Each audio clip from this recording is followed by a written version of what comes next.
To be or not to be, that is question. हा माझ्या आवडत्या नाटकातला, आवडत्या स्वगतातला आवडता प्रश्न. जगावं की मरावं हा एक असावा. पण मला जर विचारायला तर जगावं की प्रेम करावं हाच एक सवाल. कारण प्रेम करणं म्हणजे मरणं आलंच. प्रेम करणं म्हणजे झुरणं आणि झुरत झुरत मरणं.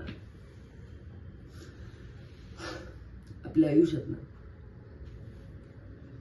एक लई मोठा घोळ झाला.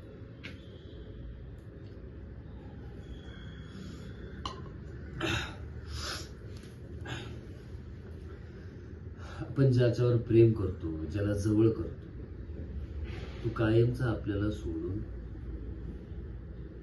दूर निघून जातो. ह्या जगात आपण पहिल्यांदा आलो असेल त्यावेळी आपल्या आईने आपल्याला जवळ घेतली आणि ती मला सोडून कायमची निघून गेली. आपला बाबा आपल्याशी कधी बोललाच नाही.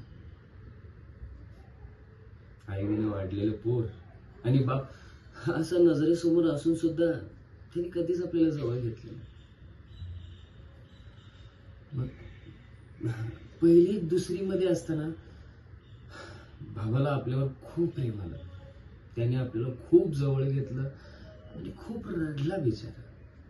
म्हटलं चल आता बापाची तर माया मिळेल, पण कसलं काय आणि कसलं काय. एका आठवड्यातच ना बाप आजारी पडला आणि मला सोडून तो आईच्या शेजारी फोटो जाऊन बसला. तेव्हापासून कानाला खडा लावला की आता आयुष्यात कोणालाच जवळ करायचं नाही, कोणाला.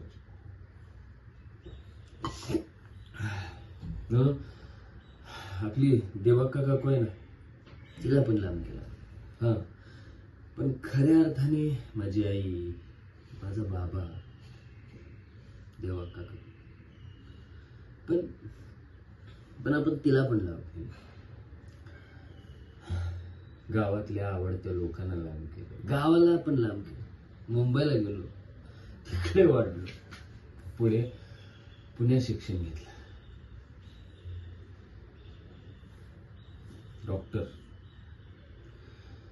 डॉक्टर अभय सिंग झालं.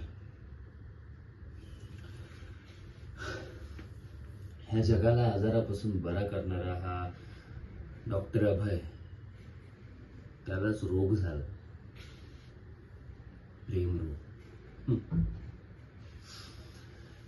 मी ज्यांच्यावर प्रेम करतो, त्यांना जवळ घेतो, ते माझ्यापासून कायमचे लांब जातात हा निव्वळ माझा गैरसमज आहे, असं मला तिने सांगितलं, असं समजवलं.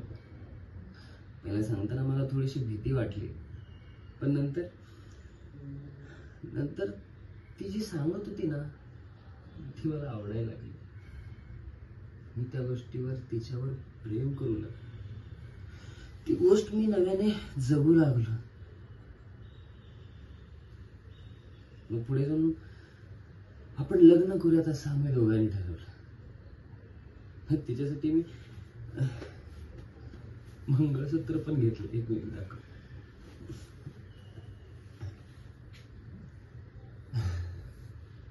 माझ्या मनूसाठी हे मी मंगळसूत्र घेतलं. आम्ही ठरवलं पहिला कोर्टात जाऊन लग्न करायचं, मग मंदिरात.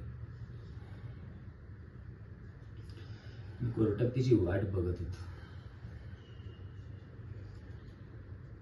अख्खा दिवस मी तिची वाट बघत राहिलो.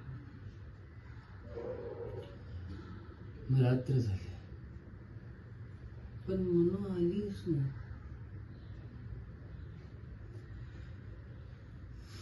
मी वाट बघून बघून कंटाळून तिच्या घरी निघून गेलो. आणि तिथे गेल्यानंतर मला कळलं की माझी मनू मला सोडून कायमची निघून गेली होती.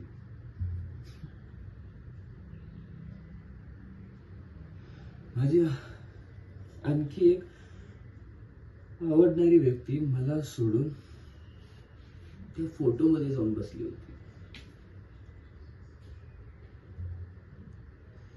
मग मी माझ्या आईला विसरण्यासाठी, माझ्या बाबाला विसरण्यासाठी, माझ्या मनाला विसरण्यासाठी हिला जवळ केली. असंच नाही, म्हणजे मी एका पुस्तकामध्ये वाचलं होतं की जो व्यक्ती दारूला जवळ करतो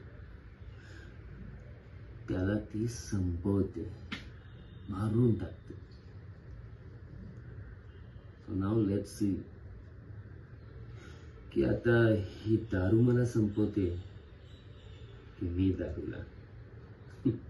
चेस.